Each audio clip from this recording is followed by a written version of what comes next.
Hi, everybody. I'm Brittany Lewis, a breaking news reporter here at Forbes. Joining me now is Adam Goodman, partner at Ballard Partners. Adam, thanks so much for coming on. Great day to be with you.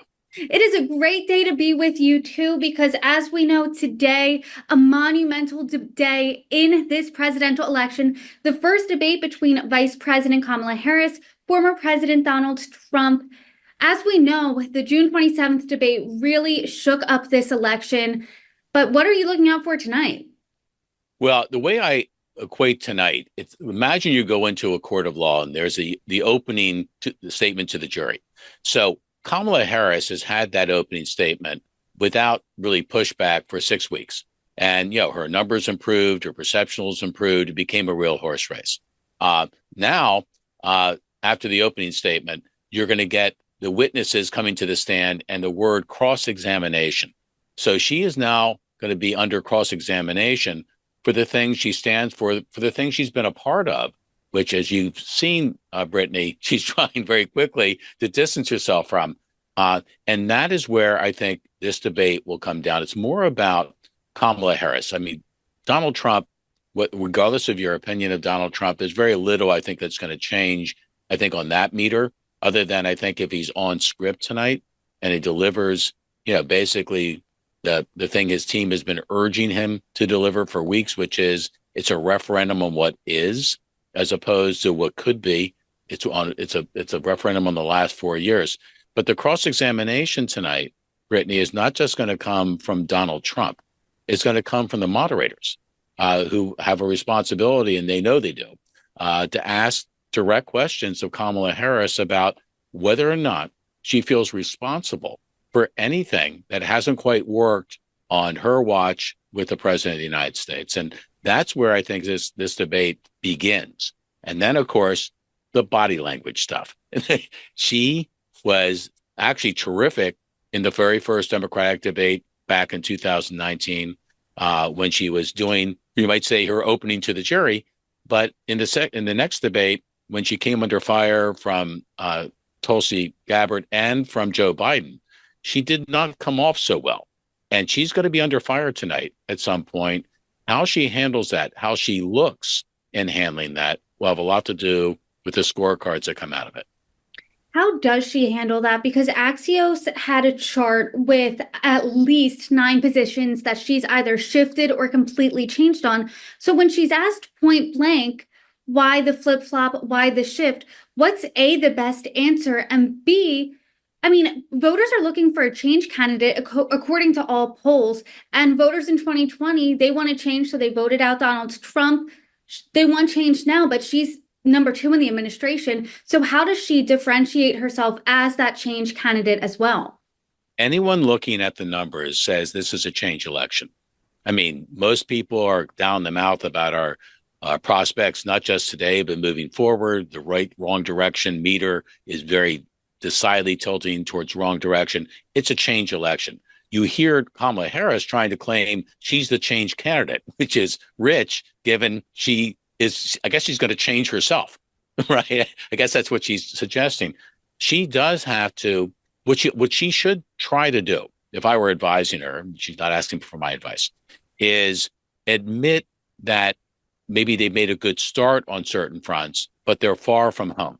If she tries to double down, which politicians tend to do, both sides of the aisle, double down like everything we're doing is working, everything that is happening is wonderful, do that, and I think she starts to slide back the wrong side of the mountain. An example, on the economy, stop defending Bidenomics as some out-and-out success. It has not been a success in the eyes of most Americans who are struggling to make ends meet. It just isn't. What she can say is, look, we inherited a tough situation. We've started to turn the boat around. We're far from where we need to be, but I think we're headed in the right direction. She could sell that, but she hasn't done that to this point. She hasn't done that on any issue. The southern border would be another place to go for that kind of reasoning. I think the reactions politicians have, and she's not an exception, is to show she's got this handled. She's got all the things running the right way and not show any fallibility, any weakness, any uncertainty. And that's where you get in trouble. Just ask Hillary Clinton when she I think she wins in 2016 if she had handled the email situation better by just saying, you know what, I messed up there. And, I learned from that. I could have done something differently. We have a little bit of insight into Donald Trump's strategy. One of his advisors told Washington Post that he's apparently going to press her on, why haven't you implemented these plans in the past 3.5 years? What's her response to that? She has no response to that. What she's going to do is try to pivot. She'll pivot and say, Brittany, well, let me talk about where we're headed, because I think that's what everyone wants to hear, not where we've come from, where we're headed. And we'll try to sell some of the things she's put on the table, like the $25,000 for first-time homeowners and other basically financial giveaways at a time when we're still shaking in the boots about an inflationary economy that has made the basics of life, food and fuel and home ownership, insurance, healthcare, almost beyond the reach of a lot of Americans. She's still throwing money at the problem. And I think she's going to go there. She's not going to try to defend what is. You watch. Every time she gets a question like that, she will try to pivot. If Donald Trump is sharp, much less the moderators, but if Donald Trump is sharp, he won't let her get away with that. He will continue to go back and say, so what you're saying is you're not responsible at all for the southern border, or you're pointing fingers of blame at everybody else but yourself. And I think those are the kinds of things, those are the kinds of comebacks where Americans will get a real measure, Brittany, of whether or not Kamala has what it takes, especially under fire, to handle the toughest job in the world. We've seen over 8 years of debates with Donald Trump, and we know that he is and can be a vicious debater, and especially when it comes to women. We remember his comments about Megyn Kelly, his crude jokes about Rosie O'Donnell, calling Hillary Clinton on the debate stage a nasty woman. A, do you think that strategy this time around is going to be successful for him? And B, how does Kamala Harris combat that? Okay, great question. I think it's important, if possible, that the president show another gear in this debate. Will he steer away completely from things he's done and used in the past? No. I mean, Donald Trump is Donald Trump. And I think people have already baked that into their impressions of him. But he has to show another gear tonight. And it's interesting. There's an assumption that Donald Trump is tremendous on his feet. In terms of impromptu, he is. He really has been very strong and still is strong, I think, to this point. But on the debate stage, not so much. If you look at all the debates that Donald Trump's been in, with the exception of the last debate against Joe Biden, which you have to confess was more Joe Biden kind of blowing it as opposed to Donald Trump nailing it, Donald Trump has not really done great in debates. It's just not his normal shtick. But there's an assumption he will do great. So I think he's got to show kind of solidity tonight. Donald Trump style. That doesn't mean he's not going to do things that are massively quotable and highly debatable. Of course he will. But if he drills down and says, look, Kamala, you can't seriously think we're going to buy what you're selling when what you've tried to sell to us in the last 4 years hasn't worked. Unless you want to say tonight, you're proud of everything you've done. And if so, start to tick off those ideas, because I think Americans are not where you are. Right now, every poll indicates they are neck and neck. Some even have Trump up by 1 point nationally. Others have Harris up by 1 point or so nationally. So it's really anyone's race. What is each candidate's biggest weakness, and what do they need to do on the debate stage tonight to perhaps solidify their base, perhaps change voters' minds? What do they need to do? Well, what Kamala Harris has to do tonight is project some measure of strength and certainty. And that's not a given. I think those are the question marks about her. The poll numbers for her have softened, as you know, in the last week. They've come down to earth a bit. So I think it's now time to try to show the American people a second act, a second piece of her maybe they can't appreciate. In terms of Donald Trump, I think it's really important that he stays somewhat on message. He's not going to be completely on message, but somewhat on message, because the message really works. It's not about policy. It's about the impact of policies. And if he can really focus on that, which is, I think, was the key to his upset victory in 2016 over Hillary Clinton against the wave of all these polls.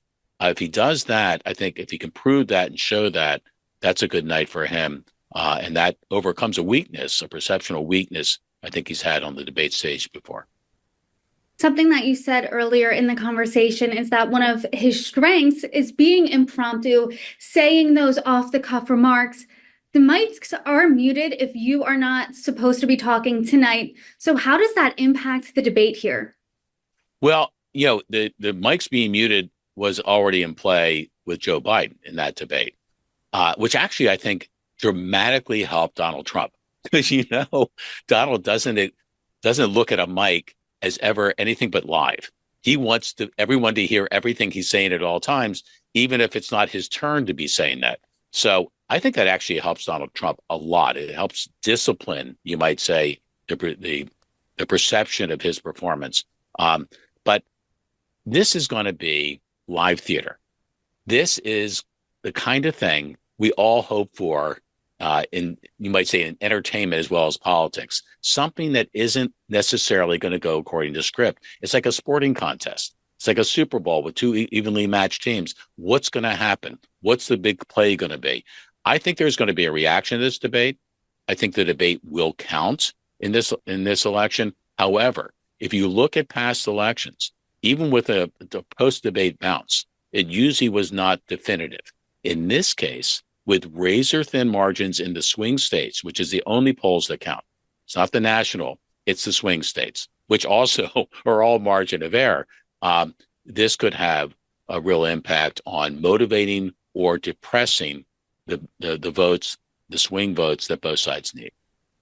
To your point, then, who do you think has more to lose? I think Kamala Harris. I think Donald Trump, again, the perceptions of Trump are fairly hardened. One way or the other, they're fairly hardened. And if you look at the natural forces of elections, when you have undecideds, soft-leaning or undecided voters, Brittany, the rule of thumb has always been they either don't vote or they vote for the challenger. They vote for the non-incumbent. The complication here is Donald Trump is kind of a quasi-incumbent, right? He's held the office before, so he's not a pure play as the outside challenger. If he were, I think you could almost take it to the bank if it's 50-50 going into election day that Donald Trump wins. But because of that kind of asterisk, I think it's not so clean or obvious where those undecided voters may go and why. But the one thing you hear often in politics in the modern age is the number one issue is pocketbook. And on the pocketbook front, the challenger here, because he doesn't own the last 3.5+ years, has the advantage. If that is felt and understood by the swing voters in America, I think that will be definitive by the time we hit November. That is a really interesting point. He's the quasi-incumbent. He's been in the political space now for a decade, but he needs to bill himself as a change candidate too, because this is a change election. So how does he do that aside from saying, hey, was your life better 4 years ago? Well, he does have to project some future-oriented ideas. We always hear elections are about the future. It's about what's ahead, not what's behind. We can't fix what's happened, right? But we can do something about what how we react to that. I think some specificity from Donald Trump tonight will be helpful and reinforcing on that front. But I do still think right now, at this moment, this is a referendum tonight on whether the vice president is truly ready for the top job and whether people feel good in believing she's right for the top job. They want to, she's selling hope and joy, right? We all want hope and we all want more joy in our lives, right, Brittany?